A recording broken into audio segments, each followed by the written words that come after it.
اور بندے حاضر ہوتے ہیں۔ حضرت ایوب علیہ السلام کے پاس جتنا تھا شاید اس دنیا میں اتنا کسی کے پاس نہیں ہوگا، اتنا مال اللہ نے انہیں عطا کیا، مگر وہ شکر کے لیے رات کھڑے ہوتے تو صبح ہو جاتی۔ اللہ تعالیٰ ان کو دکھا کر فرشتوں پر رشک فرماتا تھا، اے فرشتوں دیکھو میرا بندہ، میں نے اسے سب دیا ہے پھر بھی میری عبادت میں کمی نہیں کرتا۔ فرشتوں نے کہا کہ مولا اگر تو اس سب سے لے لے گا تو شکر کرے گا یہ بندہ تیرا؟ اللہ تبارک و تعالیٰ نے فرمایا اب اسے میں آزمائش میں ڈالتا ہوں۔ تم نے یہ سوال کیا ہے کہ میرے مال ساری چیزیں دینے کی وجہ سے یہ شکر کر رہا ہے، تو حضرت ایوب علیہ السلام کثرت سے الحمدللہ کہا کرتے تھے۔ پھر اللہ تبارک و تعالیٰ نے اچانک آزمائش میں، امتحان میں ایسا ڈالا اس نبی پاک کو کہ آندھیاں چلیں، ایسی آندھیاں چلیں کہ ان کے پورے جانور ایک ساتھ مر گئے، سب چلے گئے۔ ایک بھاری نقصان ہے، یہ کروڑوں کا نقصان جس کا ہو جائے۔ حضرت ایوب علیہ السلام پھر مصلی بچھائے اور رات میں الحمدللہ کی تکرار شروع کرتے ہیں کہ رب العالمین تیرا کروڑا شکر و احسان ہے، اور شکر بجا لاتے رہے، یہاں تک کہ پھر چند دنوں کے بعد بیماریوں کی وبا پھیلی۔ وہ بیماریوں میں ایسا ہوا کہ ان کی اولاد یہ کے بعد دیگرے انتقال کرنا شروع ہو گئی۔ ان کے بیٹے اور بیٹیاں جتنی تھیں تقریباً 100 اولاد ان کی سب انتقال کر گئے۔ ہر بیٹے کے انتقال کے وقت جب آپ کو خبر دی جاتی تو وہ یہی کہتے کہ میرا کچھ بھی نہیں گیا، رب تبارک و تعالیٰ نے دیا تھا اور اس نے واپس لے لیا، مجھے کس چیز کا غم ہے۔ وہ الحمدللہ کہتے رہے، اسی پر قائم رہے۔ ظاہر سی بات ہے اولاد کی محبت، مال کی محبت فطرت میں آ ہی جاتی ہے۔ یہ بہت کٹھن مرحلہ ہوتا ہے کہ صبر کر لے جانا، بولنے کے لیے بڑا آسان ہے، بولنا آسان ہے، عمل کر کے دکھانا یہ بہت کٹھن مرحلہ ہے۔ کسی کی جدائی برداشت کرنا یہ سب کے بس کا کام نہیں۔ اس کے بعد ان کی یہ اہل خانہ سارے جب دنیا سے رخصت ہو گئے، کچھ بھی باقی نہیں تھا سوائے آپ کے ایک چھوٹے سے گھر کے اور آپ کی ایک وفا شعار بیوی حضرت بی بی رحمت، ان کو جمیلہ بھی کہا گیا ہے۔ حضرت بی بی رحمت آپ کے ساتھ رہیں خدمت کرتے ہوئے، باقی کوئی نہیں تھا۔ حضرت ایوب علیہ السلام پھر چند دنوں کے بعد خود آپ کو علالت، بیماری ایسی آئی کہ بخار بڑھتا گیا بڑھتا گیا بڑھتا گیا، اتنا کہ آپ کا جسم بخار سے گل گیا پورا، لیکن اس حالت میں بھی آپ بارگاہ رب العزت میں پوری رات کھڑے ہونے کی کوشش کرتے۔ آپ لکڑی کے سہارے، دیوار کے سہارے کھڑے ہوتے تھے اور گر جاتے تھے رات کو عبادت کرتے کرتے۔ پھر ایک وقت ایسا بھی آیا کہ آپ کے جسم میں سب دراڑیں پڑ گئی تھی، گوشت کٹ کٹ کے گرنے لگا، اور جب آپ کو سلایا جاتا پھر اٹھایا جاتا تو آپ کی چمڑی بسترے سے لگ جاتی تھی۔ جسم مبارک میں اس قدر گلن آ گئی تھی، یعنی گل گیا تھا بخار کی تپش سے، گرم سے۔ اس حالت میں آپ سوئے رہے، پھر اب کھڑے ہونے کی بھی طاقت نہیں تھی، تو لیٹے ہوئے اپنی زبان سے الحمدللہ الحمدللہ کہتے رہے، ایک دن بھی شکایت نہیں کی، ایک دن بھی نہیں کہا میرا تو سب لٹ گیا، میں کیا تھا، کیسا تھا، کہاں آ گیا، کچھ بھی نہیں۔ اس حالت میں بھی بستر پر رب تبارک و تعالیٰ کے شکر میں مصروف ہے۔ اسی لیے تو صبر اور شکر یہ دو چیزیں بہت ہلکی چیزیں ہیں کہنے کو، لیکن عمل میں اتنی ہی بھاری ہیں، بہت بھاری ہیں۔ صبر کر لے جانا اور شکر کر لے جانا یہ اولیاء اکرام، انبیاء اکرام کی اعلیٰ عادتوں میں سے ہے۔ اگر کسی کو لگ گئی یہ عادتیں، سمجھ لو کہ وہ بہت بڑا مقام حاصل کر لیا، بہت بڑا مقام حاصل کیا، ورنہ ہر ایک کے بس کی بات ہے ہی نہیں ہے۔ میرے عزیزو، سیدنا ایوب علیہ السلام اسی حالت میں سوئے رہے۔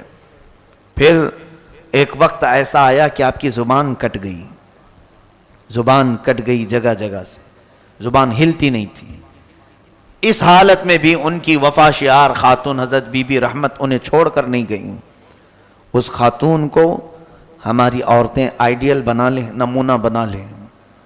آج اگر تمہارا شوہر صحیح سلامت ہے، تمہیں دیکھ رہا ہے، کما رہا ہے، تو اس کے آگے پیچھے گھوم رہی ہو.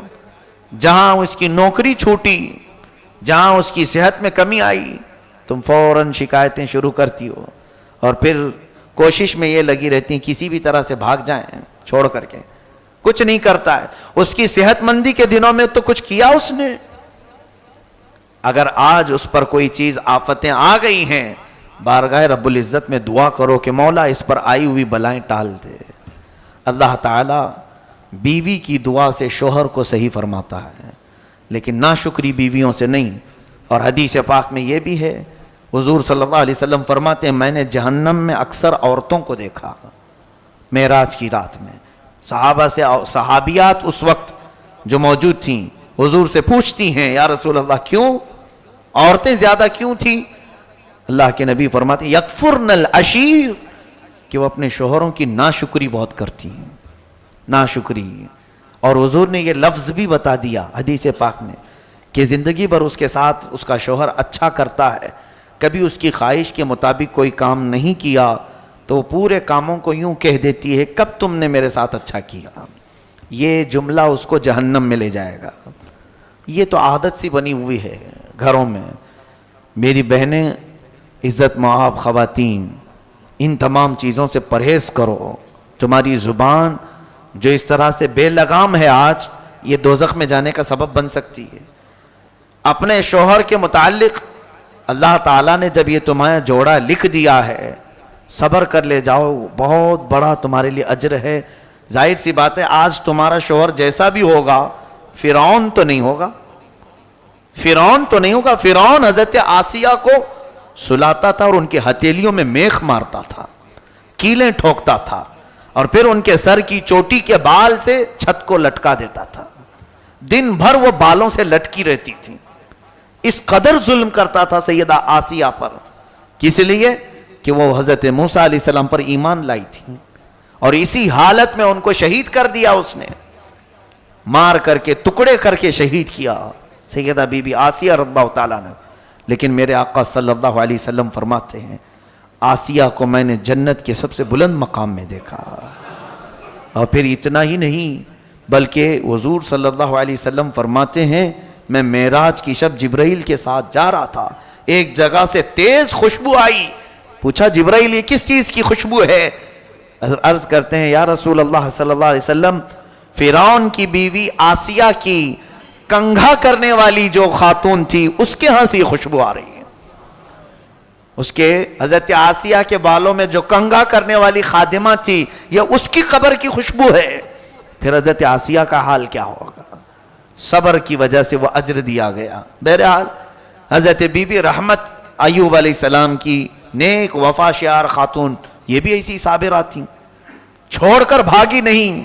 اس حالت میں بھی اپنے شوہر نامدار کے ساتھ خدمت میں لگی رہیں، خدمت کرتی رہیں. جیسے بھی ہیں آج گوشت کے ٹکڑے کٹ رہے ہیں، ان کے بستر سے چمڑی لگ رہی ہے، لیکن ہے تو یہ اللہ کے نبی ہے میرے شوہر، میں آخری سانس تک ان کے ساتھ رہنے والی ہوں.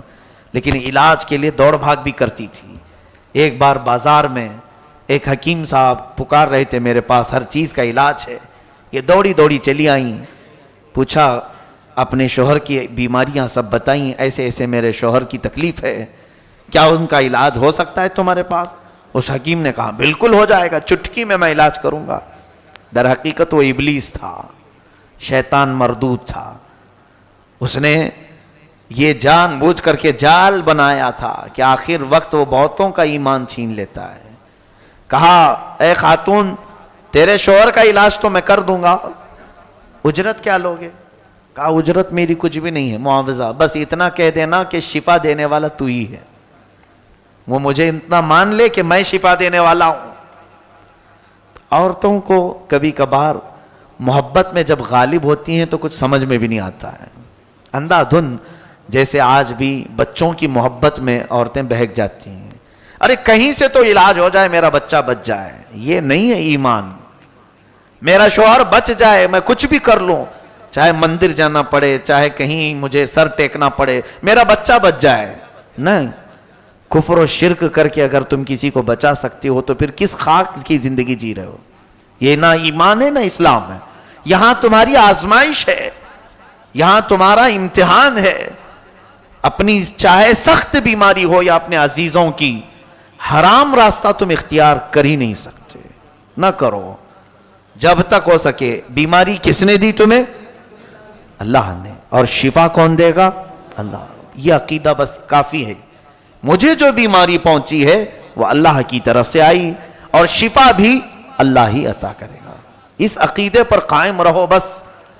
حضرت بی بی رحمت غلط جگہ پر پہنچ گئی تھی لیکن انجانے میں, اور انہیں اپنے شوہر کی محبت تھی.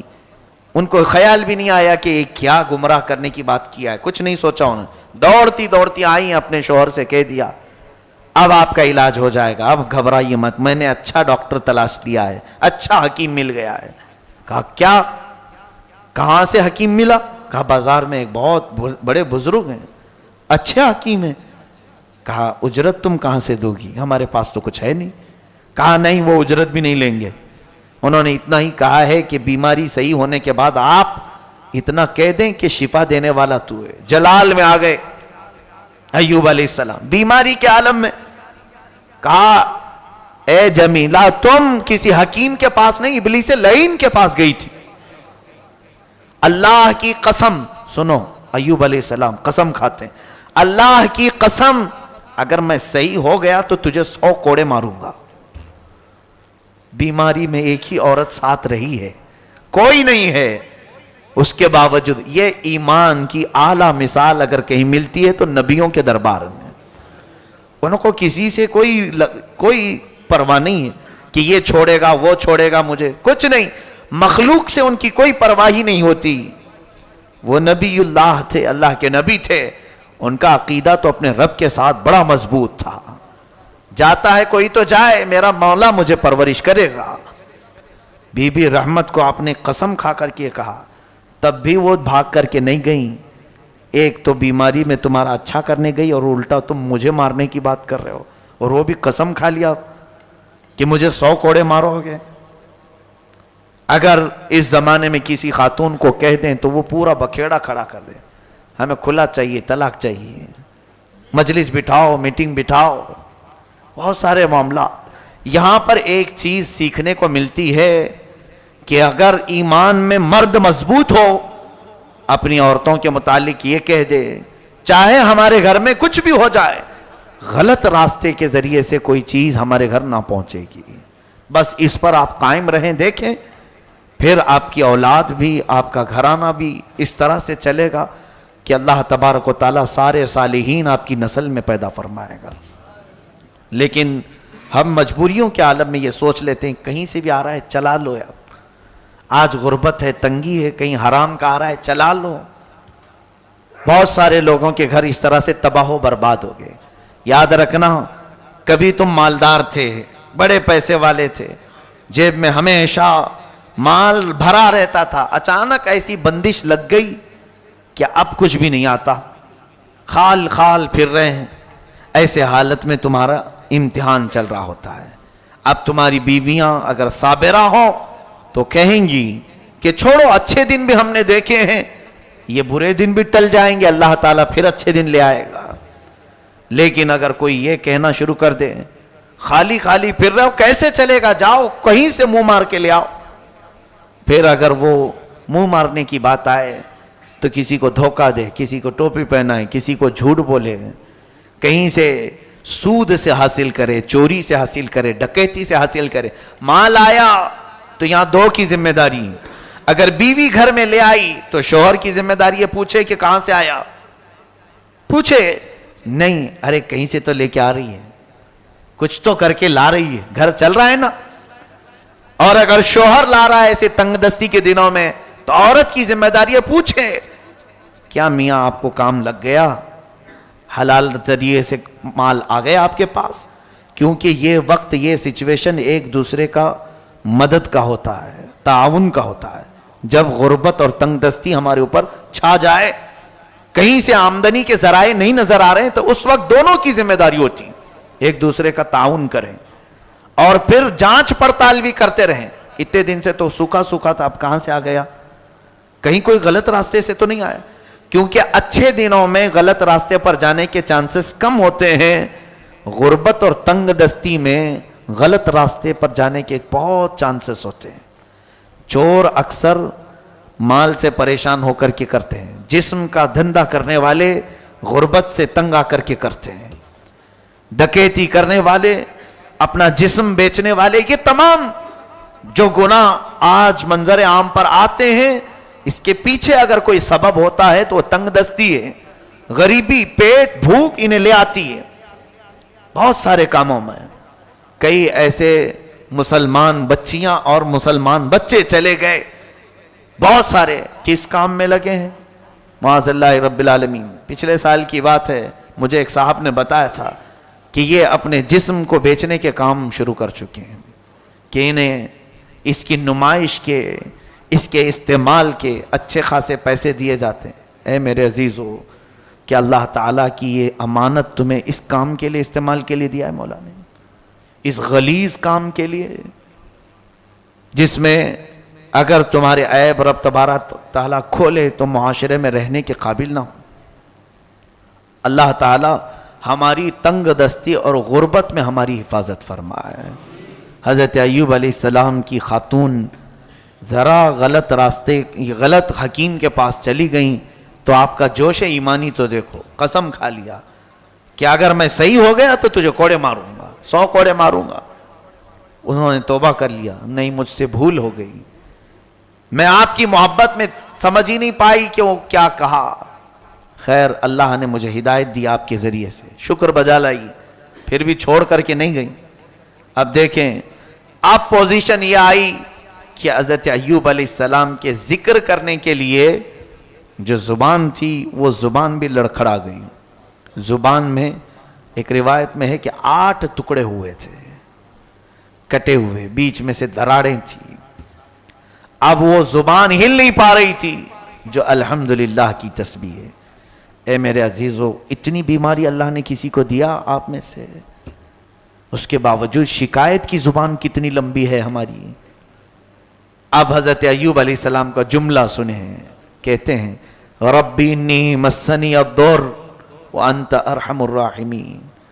اے اللہ، یہ ضر، یہ تکلیف میری زبان کو لگ تو رہی ہے، لیکن تو ارحم الراحمین ہے، تو سب سے زیادہ رحم کرنے والا ہے۔ اتنا ہی جملہ میرے مولا کو بھا گیا۔ اللہ فرماتا ہے فَاسْتَجَبْنَا لَهُ فَكَشَفْنَا مَا بِهِ مِنْ ضُرٍّ، ہم نے فوراً قبول کر لیا اور جو کچھ اسے تکلیف پہنچی تھی سب دور کر دیا۔ کیسے؟ اللہ تعالیٰ فرماتا ہے اُرْكُضْ بِرِجْلِكَ، اے ایوب اپنا پیر ہلاؤ، پیر زمین پر مارو۔ آپ نے پیر زمین پر مارا تو ایک نہر اس میں سے جاری ہوئی، ایک بڑی نہر وہاں سے کھل گئی۔ اللہ کا حکم ہوا اس نہر کے پانی سے نہا لو۔ حضرت بی بی رحمت نے انہیں نہلایا، نہا کر کے جیسے ہی فارغ ہوئے تو دیکھا بدن سے ساری بیماریاں ختم ہیں۔ اللہ جو بیماری دیتا ہے وہی صحت دینے پر بھی قادر ہے۔ بالکل آن واحد میں ایوب علیہ السلام کو صحت کاملہ ملی، تندرستی آئی۔ آپ حشاش بشاش طبیعت کے ساتھ تھے، لیکن اللہ تعالیٰ فرماتا ہے اور ایک پیر زمین پر مارو۔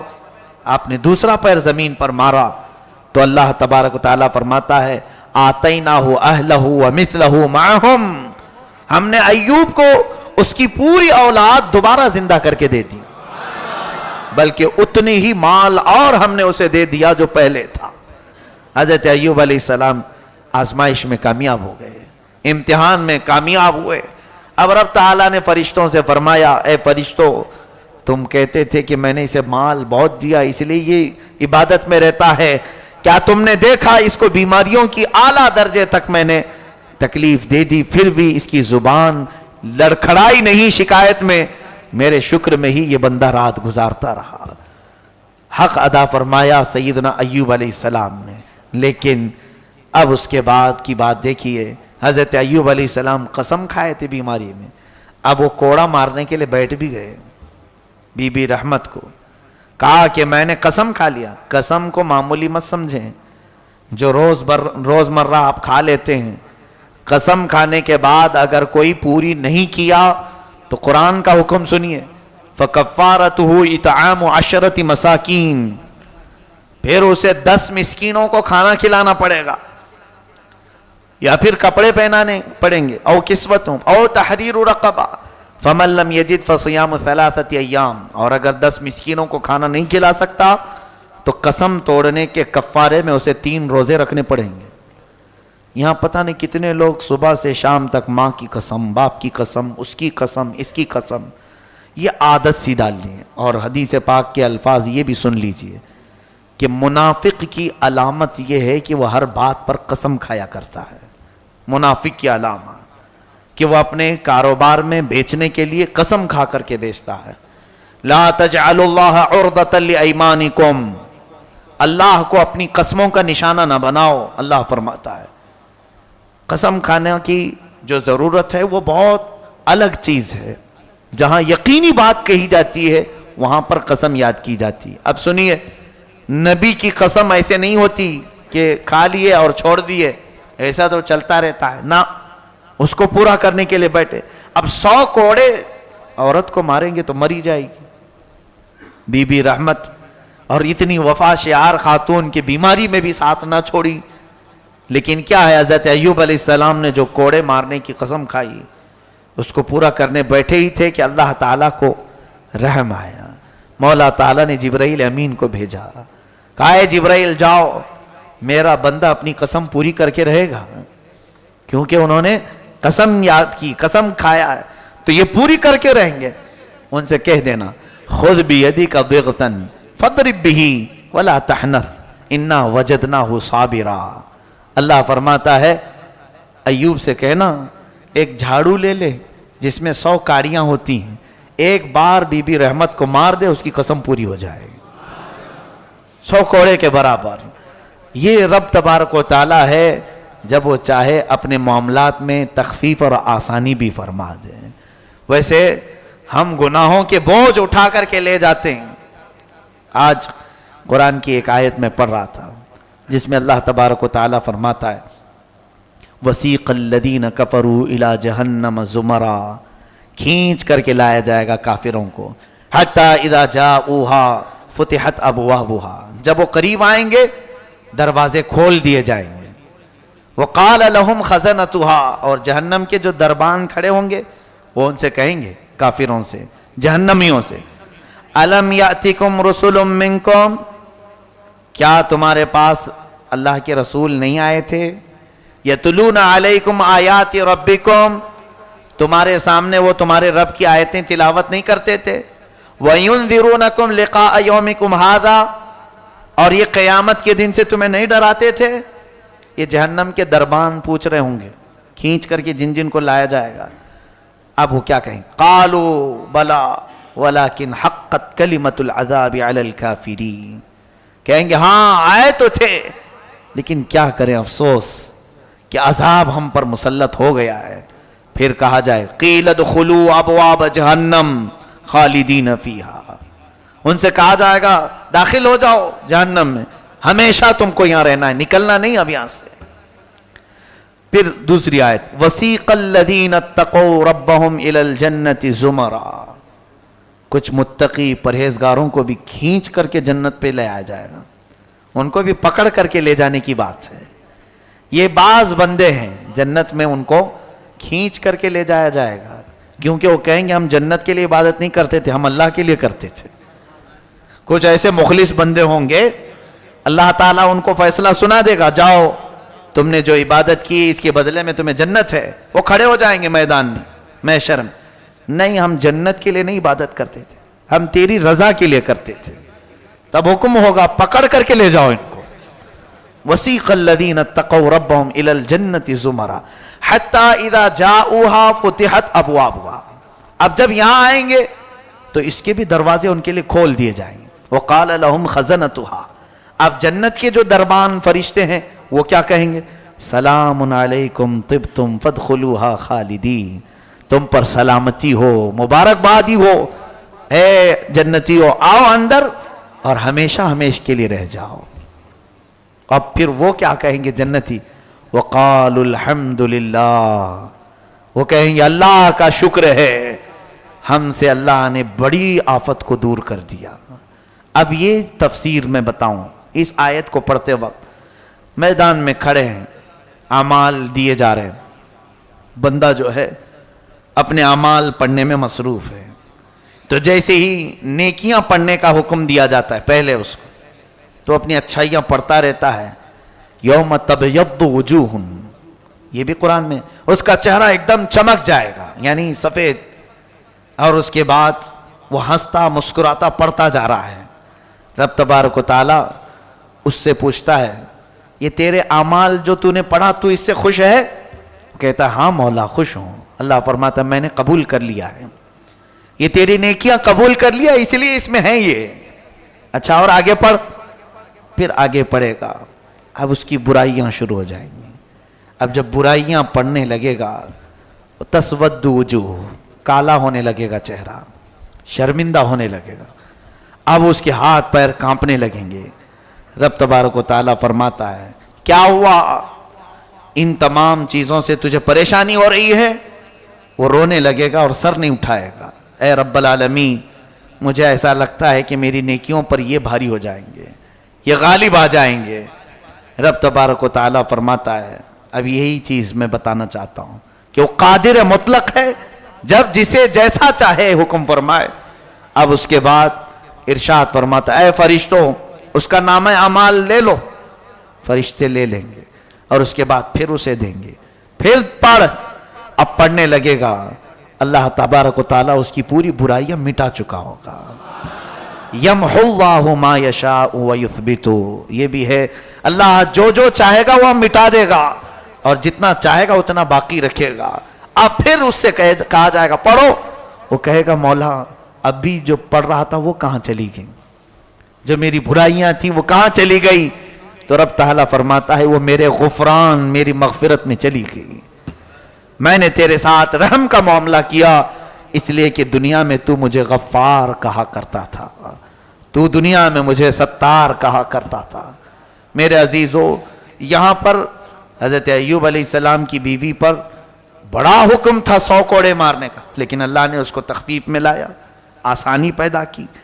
بہرحال آج طاق رات ہے، میرے آقا صلی اللہ علیہ وسلم نے ارشاد فرمایا رمضان المبارک میں حضور پہلے روزے سے اعتکاف میں بیٹھ گئے، 1 سال 10 روزے اعتکاف میں گزرے، پھر 10ویں سے 20ویں تک پھر اعتکاف میں بیٹھے، اس کے بعد 20ویں روزے کے بعد سے اب یہ آخری عشرہ جو ہے پھر اعتکاف میں بیٹھے اور اپنا پردہ ہٹایا حجرے کے پاس۔ ماں عائشہ صدیقہ فرماتی ہیں حضور نے مجھ سے کہا کہ عائشہ اعلان کر دو میں پہلے عشرے میں بھی بیٹھا دوسرے عشرے میں بھی بیٹھا تاکہ شب قدر کو تلاشوں، لیکن اللہ نے مجھے ابھی حکم فرمایا کہ شب قدر رمضان کے آخری عشرے میں رکھی گئی، آخری عشرے میں رکھی گئی۔ حضرت عائشہ نے پوچھا یا رسول اللہ اعلان کر دوں کہ لیلۃ القدر آخری عشرے میں ہے؟ کہا ہاں۔ کہا کون سی راتوں میں وہ ڈھونڈیں؟ حضور فرماتے ہیں 21 23 25 27 29 ان طاق راتوں میں لوگوں سے کہو کہ عبادت کریں، اور جسے لیلۃ القدر مل گئی اس کے اگلے اور پچھلے سب گناہ مولا معاف فرمایا۔ آج بھی امکان ہے، آج بھی لیلۃ القدر ہو سکتی ہے۔ بعض صحابہ کرام نے 21 کو کہا، بعض نے کہا 27 کو۔ 21 اور 23 کا ایک قول ہے، 27 کا بہت سارے صحابہ کا، تابعین کا، اولیاء کرام کا قول ہے، لیکن مخصوص نہیں۔ اور بعض بزرگوں نے یہ فرمایا ہر سال الگ الگ راتوں میں آتی ہے، اس سال 21 میں ہے، اگلے سال 23 میں ہو سکتی ہے۔ اسی لیے ان 5 راتوں کو کم از کم آپ اپنے جانے سے قبل مولا کی بارگاہ میں 2 رکعت یا 4 رکعت نفل لیلۃ القدر کی، شب قدر کی پڑھ کر کے جائیں، جس میں آیت الکرسی اور شب قدر یعنی انا انزلناہ فی لیلۃ القدر، سورہ قدر، یہ تلاوت کر کے کم از کم 2 یا 4 رکعت ہر طاق رات میں پڑھو۔ اور ایک دوسرا کام یہ بھی ہے کہ جو عشاء کی نماز جماعت سے پڑھا اور جو فجر کی نماز جماعت سے پڑھا اس کے متعلق فرمایا گیا اسے پوری رات جاگنے کا ثواب دیا جائے گا۔ تو یہ راتوں میں اس کا بھی اہتمام کرو کہ تمہاری عشاء کی جماعت اور فجر کی جماعت چھوٹنے نہ پائے۔ کم از کم اللہ تبارک و تعالی اس رات کو یہ 2 جماعتوں سے نماز پڑھنے کی وجہ سے ثواب تو عطا فرمائے گا۔ اس کے علاوہ ہو سکے تو ان 5 راتوں کو بیدار ہونے کی کوشش کرو، اس لیے کہ سال بھر آپ کو نہیں جاگنا ہے، سال بھر نہیں ہے، یہ صرف 5 راتوں کی بات میں کرتا ہوں۔ ان 5 راتوں کو بیدار کرو، ان راتوں کو روشن کرو تسبیح سے، ذکر سے، عبادت سے، تلاوت سے۔ ہو سکتا ہے اچھا، اور ایک آخری بات، حضور صلی اللہ علیہ وسلم نے فرمایا، اس چیز سے مجھے بھی بڑا ڈر لگتا ہے، حضور فرماتے ہیں شب قدر سے وہی محروم رہے گا جس کی قسمت میں اللہ نے محرومی لکھ دی ہے، ورنہ شب قدر مل جائے گی۔ جس کی قسمت پہلے سے محروم لکھی گئی ہو اسے شب قدر نہیں ملتی۔ اے اللہ، اس چیز سے ہمیں خوف ہوتا ہے، اے مولا ہمیں ہماری قسمت میں محرومی نہ لکھ دے، ہمیں لیلۃ القدر نصیب فرما دے۔ اے رب قدیر، قرآن کی آیات بینات پر ہم سب کو عمل کی توفیق عطا فرما۔ وآخر دعوانا ان الحمد للہ رب العالمین۔ السلام علیکم۔